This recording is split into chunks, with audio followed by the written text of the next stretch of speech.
നമസ്കാരം, ഞാൻ Rosemary Antony, consultant psychologist. എല്ലാവർക്കും അറിയാവുന്ന എന്നാൽ പലപ്പോഴും എക്സ്പീരിയൻസ് ചെയ്യുന്ന, എസ്പെഷ്യലി നമ്മുടെ ഒരു ടീനേജേഴ്സൊക്കെ എക്സ്പീരിയൻസ് ചെയ്യുന്ന ഒരു കാര്യത്തെക്കുറിച്ചിട്ടാണ് ഇന്ന് നമ്മൾ ഡിസ്കസ് ചെയ്യുന്നത്. Eating disorders. നമ്മുടെയൊക്കെ ജീവിത ചുറ്റുപാടുകൾ മാറുമ്പോൾ നമ്മുടെ ഭക്ഷണക്രമത്തിലും രീതിയിലും ഒക്കെ മാറ്റം സംഭവിക്കാറുണ്ട് അല്ലേ? ഒരു ഓർഡർ ഇല്ലാത്ത ഭക്ഷണ രീതികൾ പലപ്പോഴും സീരിയസ് ആയിട്ടുള്ള ശാരീരിക മാനസിക പ്രശ്നങ്ങൾക്ക് കാരണമാകാറുണ്ട്. എന്താണ് ഈ ഒരു ഈറ്റിംഗ് ഡിസോർഡർ എന്ന് പറഞ്ഞാൽ? An eating disorder is a serious mental health condition characterised by abnormal eating habits, distorted body image, and excessive preoccupation with shape, weight, and appearance, leading to significant distress എന്ന് വേണമെങ്കിൽ പറയാം. അനാരോഗ്യപരമായിട്ടുള്ള ഭക്ഷണശീലങ്ങൾ ശരീരഭാരത്തെക്കുറിച്ചിട്ടും ഷേപ്പിനെ കുറിച്ചിട്ടും അനാവശ്യമായിട്ടുള്ള ടെൻഷൻസും എന്നിവയുള്ള ഒരു മാനസിക ആരോഗ്യ അവസ്ഥയാണ് ഈ ഒരു ഈറ്റിംഗ് ഡിസോർഡർ എന്ന് പറയുന്നത്. ഏത് പ്രായത്തിലുള്ളവരെയും ബാധിക്കാമെങ്കിലും കൗമാരക്കാരിലാണ് കൂടുതലായിട്ട് ഈറ്റിംഗ് ഡിസോർഡേഴ്സ് കൂടുതലായി കണ്ടുവരുന്നത്. കാരണം അവരെപ്പോഴും അവരെ മറ്റുള്ളവരുമായി കമ്പയർ ചെയ്യും. അവരുടെ ബോഡി ഷേപ്പ് എങ്ങനെയാണ്, അവരെന്താണ് കഴിക്കുന്നത് എന്നൊക്കെ പറഞ്ഞിട്ട്. യഥാസമയം ട്രീറ്റ്മെൻറ്റ് ലഭിച്ചില്ലെങ്കിൽ ഒരു ഗുരുതരമായിട്ടുള്ള ആരോഗ്യ പ്രശ്നങ്ങൾക്ക് കാരണമാവുകയും മരണം വരെ സംഭവിക്കുകയും ചെയ്യാവുന്ന ഒരു രോഗാവസ്ഥയാണ് ഈറ്റിംഗ് ഡിസോർഡേഴ്സ്. ജനറ്റിക്കൽ പ്രത്യേകതകൾ കൊണ്ടിട്ടും ന്യൂറോട്ടിസം അല്ലെങ്കിൽ പെർഫെക്ഷനിസം, ഇമ്പൾസിവിറ്റി എന്നീ വ്യക്തിത്വ സവിശേഷത ഉള്ളവർക്കും ഈറ്റിംഗ് ഡിസോർഡർ ഉണ്ടാകാൻ സാധ്യതകൾ വളരെ കൂടുതലാണ്. വിവിധ തരത്തിലുള്ള ഈറ്റിംഗ് ഡിസോർഡേഴ്സ് നമുക്ക് കാണാനാകും. ഒന്ന്, anorexia nervosa. This is a condition where people avoid food or severely restrict food or eat very small quantities of small certain food. ശരീരഭാഗത്തെക്കുറിച്ചിട്ടുള്ള അമിതമായ കൺസേൺ മൂലം ഫുഡ് പൂർണ്ണമായും ഒഴിവാക്കുകയോ അല്ലെങ്കിൽ വളരെ കുറച്ച് മാത്രം കഴിക്കുകയോ അല്ലെങ്കിൽ സെലക്റ്റഡ് ഫുഡ് ഐറ്റംസ് കുറഞ്ഞ അളവിൽ കഴിക്കുകയോ ചെയ്യുന്നൊരവസ്ഥയാണ്. ഒരിക്കലൊരു ക്ലിനിക്കിൽ ഒരു കേസ് കാണാനിടയായി. ആ കുട്ടി സപ്ലിമെൻറ്റ്സ് മാത്രമേ കഴിക്കുകയുള്ളൂ, വേറെ നമ്മൾ കഴിക്കുന്ന നോർമൽ ഫുഡുകളൊന്നും തന്നെ കഴിക്കില്ല. ഒരുപാട് മെലിഞ്ഞിട്ടും വീണ്ടും ആ ഫുഡിലേക്ക് തിരിച്ചു വരാനായിട്ട് അല്ലെങ്കിൽ അത് ഉപയോഗിക്കാനായിട്ട് അല്ലെങ്കിൽ അത് കഴിക്കാനായിട്ട് ഭയങ്കര ബുദ്ധിമുട്ട്, ഒരു മാനസികമായിട്ടുള്ള, അത് കഴിച്ചു കഴിയുമ്പോൾ ഒരു വല്ലാത്തൊരു സെൽഫ് ഗിൽട്ടാണിത്.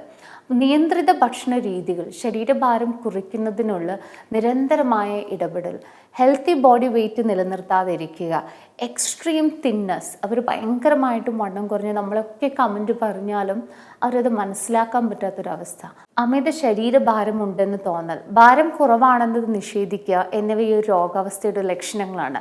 ഞാൻ നേരത്തെ പറഞ്ഞതുപോലെ ഇത്തരം ഇങ്ങനെ വണ്ണം കുറയ്ക്കുന്ന കുട്ടികൾ പലപ്പോഴും അവർക്ക് ശരീരഭാരം ഒരുപാട് കുറവാണ്, ഞാൻ സ്വയം എൻ്റെ ഹെൽത്ത് സ്പോയിൽ ചെയ്യുന്നുണ്ട് എന്നൊന്നും അവർക്ക് മനസ്സിലാക്കാൻ പറ്റില്ല. അവർ ലോജിക്കലി നമ്മൾ പ്രൂവ് ചെയ്തുകൊണ്ടിരിക്കും അവരാണ് പെർഫെക്റ്റ് എന്നുള്ളൊരു ലെവലിലേക്ക്. There are 2 sub types of anorexia nervosa.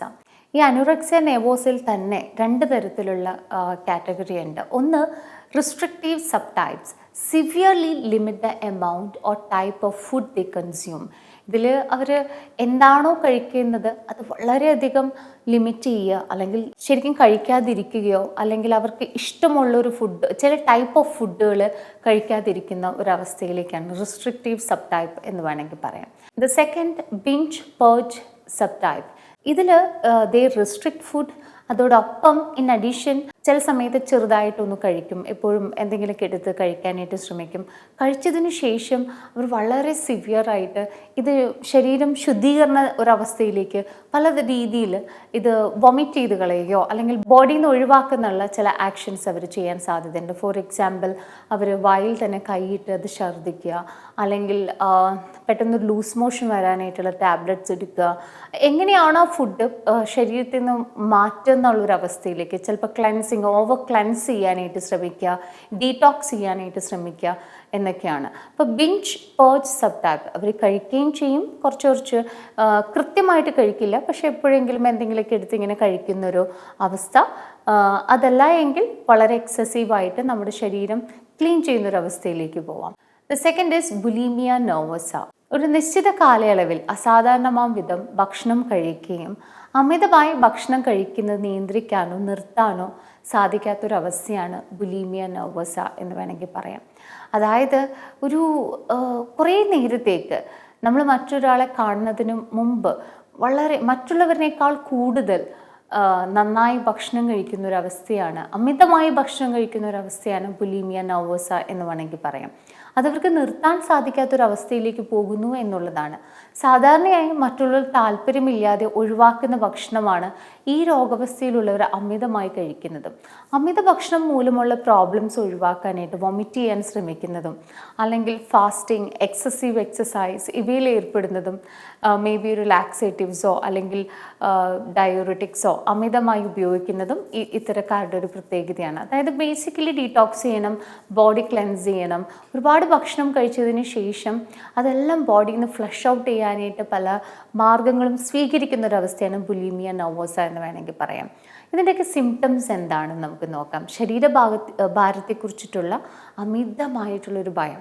കുറച്ച് കഴിക്കുമ്പോൾ തന്നെ നമുക്കൊരു അയ്യോ ഞാൻ വണ്ണം വയ്ക്കോ എന്നുള്ളൊരു ഇന്നർ കോൺഫ്ലിക്റ്റ് നമുക്കുണ്ടാവും. Chronically inflated and sore throat, പല്ലിൻ്റെ ഇനാമൽ നഷ്ടപ്പെടുക, അല്ലെങ്കിൽ tooth decaying, gastro industrial problems, അല്ലെങ്കിൽ severe dehydration, electrolyte imbalance, too high അല്ലെങ്കിൽ ചില സമയത്ത് സോഡിയം ഒക്കെ ലോ ആവുന്ന അവസ്ഥ, potassium and other elements in the body. ഇത്തരം അവസ്ഥയിലേക്ക് വേണമെങ്കിൽ ഈ ഒരു ബുലിമിയ നർവോസ കൊണ്ടെത്തിക്കാനായിട്ട് നമുക്ക് സാധിക്കാം. The third is binge eating disorder. This is a condition where people lose control over their eating. ഭക്ഷണം കഴിക്കുന്നതിലുള്ള നിയന്ത്രണം നഷ്ടമാകുന്നത് മൂലം ആവർത്തിച്ച് അനിയന്ത്രിതമായി ഭക്ഷണം കഴിക്കുന്ന ഒരവസ്ഥയാണ്. ഇത് അമിതവണ്ണത്തിനും നമ്മുടെ ഒരു ശരീരഭാരം കൂട്ടുന്നതിനും ഒക്കെ കാരണമായി മാറാറുണ്ട്. ഇപ്പോൾ നമ്മൾ കാണും ചില വ്യക്തികൾ നമ്മുടെ ഇപ്പോൾ ഇച്ചിരി കുട്ടിക്ക് ഭക്ഷണം കൊടുക്കുന്നതാവാം, അല്ലെങ്കിൽ വേറെ എന്തെങ്കിലും കാര്യത്തിന് ഭക്ഷണം എടുത്തിട്ടുണ്ടെങ്കിൽ നമ്മൾ കഴിച്ചു കഴിഞ്ഞാലും they just start eating, അല്ലെങ്കിൽ ഭക്ഷണ പദാർത്ഥങ്ങൾ കണ്ടാൽ നമുക്ക് ആവശ്യമില്ലെങ്കിൽ പോലും they will start eating എന്നുള്ളതാണ്.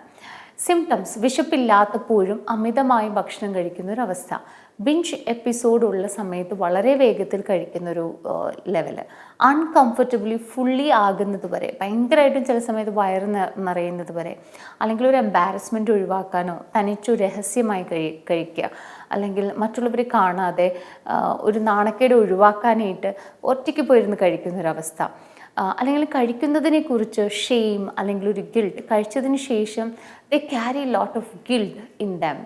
The fourth one, avoidant restrictive food intake disorder. അതായത് ഇതൊരു സെലക്റ്റീവ് ഈറ്റിംഗ് ഡിസോർഡറാണ്. This is a condition where people limit the amount or type of food eaten.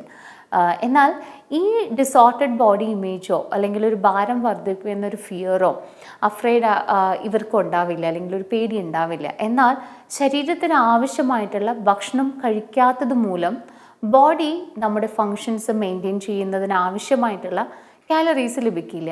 അപ്പോൾ അത് ഇവരെ പല അസുഖങ്ങളിലേക്കും കൊണ്ടെത്തിക്കുന്നൊരവസ്ഥയാണിത്. അപ്പോൾ എന്തൊക്കെയാണ് ഇതിൻ്റെ സിംറ്റംസ് എന്ന് വേണമെങ്കിൽ പറയാം. Lack of appetite or interest in food, അവർക്ക് ഭക്ഷണം കഴിക്കാനേ വലിയ താല്പര്യം ഉണ്ടാവില്ല. പിന്നെ ഭയങ്കരമായിട്ട് നമുക്ക് പറയാത്തക്ക വിധത്തിലുള്ള വെയിറ്റ് ലോസ് ഉണ്ടാവാൻ സാധ്യതയുണ്ട്. ചിലപ്പോൾ അവരുടെ സ്റ്റൊമക്ക് അപ്സെറ്റ് ആവേക്കാം, ചിലപ്പോൾ അബ്ഡോമിനൽ പെയിൻ ഉണ്ടാകാം, limited range of preferred food ഉണ്ടാവും, അവർ കഴിക്കുന്ന ചില തരത്തിലുള്ള ഫുഡുകൾ ഉണ്ടാവും. അത് മാത്രമല്ലാതെ വേറെ ഫുഡുകളൊന്നും കഴിക്കാത്തൊരവസ്ഥ ഉണ്ടാവാം. യഥാസമയം ട്രീറ്റ്മെൻറ്റ് ലഭ്യമാക്കിയാൽ ഈറ്റിംഗ് ഡിസോർഡേഴ്സ് നമുക്ക് ഒരു പരിധി വരെ, അല്ലെങ്കിൽ ഈറ്റിംഗ് ഡിസോർഡേഴ്സ് നമുക്ക് കൺട്രോൾ ചെയ്യാവുന്ന ഒരു കാര്യമാണ്. ഞാൻ നേരത്തെ പറഞ്ഞതുപോലെ എന്തുകൊണ്ടിട്ടാണ് ഈ ഈറ്റിംഗ് ഡിസോർഡേഴ്സ് ഉണ്ടാവുന്നത്?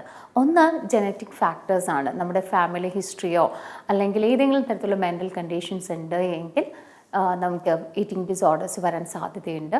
പിന്നെ certain genetic traits such as perfectionism, sensitivity to reward or punishment, ഇത്തരം കാര്യങ്ങളൊക്കെ ഈറ്റിംഗ് ഡിസോർഡേഴ്സ് ഉണ്ടാക്കുന്ന കാര്യങ്ങളാണ്. സൈക്കോളജിക്കൽ ഫാക്ടേഴ്സ്, ചിലപ്പോൾ ലോ സെൽഫ് എസ്റ്റീം ഉള്ള അല്ലെങ്കിൽ ബോഡി ഡിസാറ്റിസ്ഫാക്ഷൻ ഉള്ള വ്യക്തികൾ, history of trauma such as abuse, bullying, anxiety, depression, അതല്ലെങ്കിൽ മറ്റുള്ളവരുമായി സ്വയം കമ്പയർ ചെയ്തിട്ട് ഭയങ്കര ലോ സെൽഫ് എസ്റ്റീം കൊണ്ടു നടക്കുന്ന ആളുകൾക്കൊക്കെ ഇത് കാണപ്പെടാറുണ്ട്.